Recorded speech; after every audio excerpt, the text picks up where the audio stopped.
Hello and welcome to Andre's video blog number 31.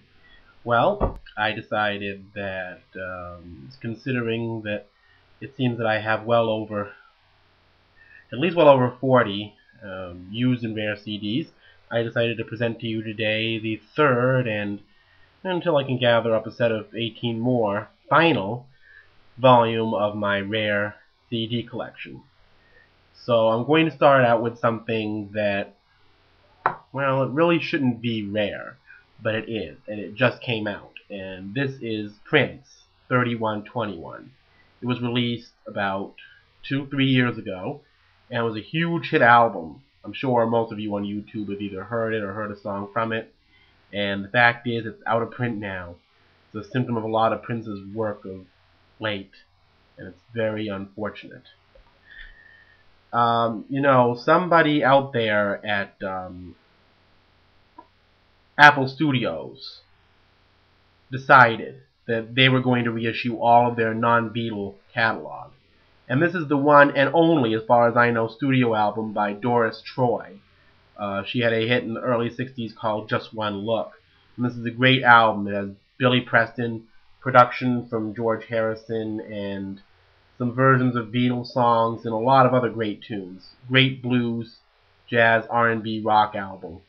It's absolute classic. Here's another album that I am not 100% sure why is out of print. It's the first album by the Jacksons after they left Epic Records, Motown Records in 1975. As you can see, their brother Randy standing next to Jackie over here. And Michael Jackson, by the way, is right there. Hardly recognizable, but you can see him. This is a great album, very Philly inflected. Sounds like Harold Melvin and the Blue Notes in some parts, Teddy Pendergast, that kind of thing, or even the OJs. A lot of these material would have worked really well for the OJs, but it's out of print now, so it's an import, and this edition, so if you can find it, you're a pretty lucky person. And this is actually one of the first music CDs I ever purchased with my own money, by the way, and I still have this original copy. This is Sheila E. It's her self-titled 1987 album. It has a hit on it called Hold Me, and I believe that there is a song on it called Cuckoo as well that did pretty well for her. I actually located this CD in a second-hand store that's no longer around, and I'm very glad I found it at a discount price. I hear it changes some pretty hefty hands. You might know this guy. He plays on everybody's records. Michael Jackson, Eric Clapton. He's been with everybody. Greg Fillinganes. This is an album produced on Richard Perry's Planet label. I love the mosaic style album cover of it. You can see the close-up artwork. Close zoom there. Anyway, Greg is a great keyboard player. If you love Stevie Wonder, the Doobie Brothers, or any soul, pop, rock combination with great, incredible songwriting, this is the one for you. He plays a lot of great Fender Rhodes and keyboards on this excellent album from 1981. It's only available in this import edition, or was until recently. Since they've been reissuing so much of Bootsy Collins' catalog, this is the only one that remains out of print for now. A lot of people who are Bootsy Collins fans don't really like it, because they think it's too electronic, and it's called What's Bootsy Doing? It was one of the first Bootsy CDs I ever had and came highly recommended to me by the All Music Guide when I had the All Music edition. Now this is not an illusion. This is the Black Album by Prince. It has this plain black sheet on the cover. You can only see the song titles when you first open it up that are on the CD, actually. See? This was an album that Prince chose not to release in 1988 or 87 because he felt that it was a very sexually explicit album and very immoral.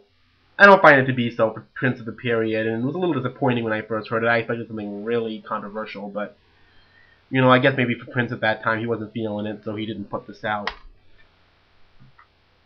Now, a lot of George Clinton's albums have gone in and out of print, but this one was rare even when it came out. One of my best jokes or friends. It wasn't one of his most popular albums, but it has a lot of great songs with Thomas Dolby on it that are really quite good. And he also does a couple of songs with Bootsy Collins.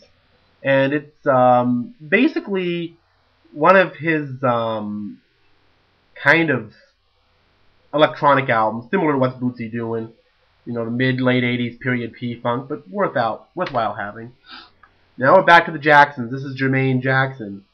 Precious Moments. This is a 1986 album. He had a huge hit in 84 with Dynamite. And on this album, he did a song called If You Say My Eyes Are Beautiful, again with Whitney Houston. They did Take Good Care of My Heart on her first album. This sounds like a Whitney Houston album, sort of, but it's a lot more arty, a lot more exotic. There's a little tinge of Spanish music in with that kind of 80s freestyle. It's a interesting album, but I think tries to be a little bit ambitious for an 80s pop album, but it works. It works very well. Some great songs on here.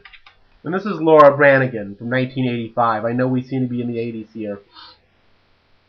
Laura Branigan, the late Laura Branigan, released this album. It's very poppy and very synthesized, very 80s. There's a lot of good songs on it if you really take a listen to it.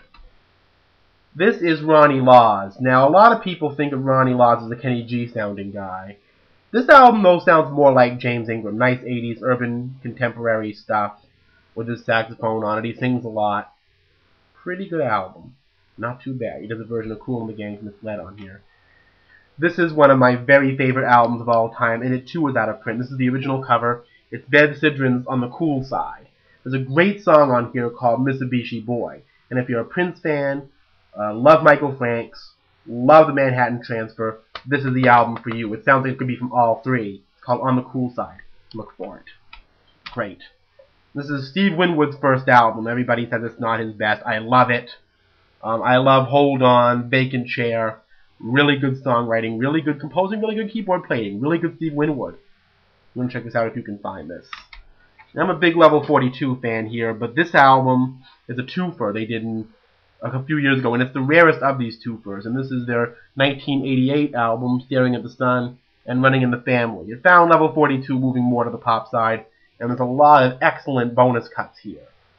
You want to like both of these albums. This is a great set to get. If you can find it, like I did at a reasonable price. You're lucky. Really lucky. This is Ronnie Laws again, from 1981 this time. Solid Ground.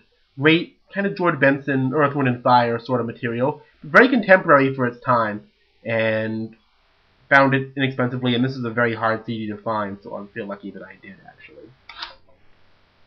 Most of Luther Vandross's stuff was made available on Columbia's new discount line for $6.99, but this one wasn't. This is Any Love. It's not one of his greatest albums, but it was from his period where he was really trying to cross over into pop, and it's definitely worth having if you're a Luther guy. This, I don't know why this is out of print. I don't know why it needs to be out of print. This is Stevie Wonder's Where I'm Coming From. This album paved the way for everything he did in the 70s. You Are the Sunshine of My Life, Songs in the Key of Life, you name it. This paved the way for it. And it is a hit. If You Really Love Me. And there's a lot of great songs on it. There's a lot of funky material on it. A lot of his keyboard. This is where his 70s journey began. It should be reissued. And this is the old version of it, and I'm very lucky I have it. Very rare. Well, that's the end of my rare CD collection for now, so enjoy it. If you have some of these albums, you know somebody else has them too, and if you're looking for them, keep looking, and keep trying to find the best deals, and enjoy the music. This is Andre's video blog number 31, signing out.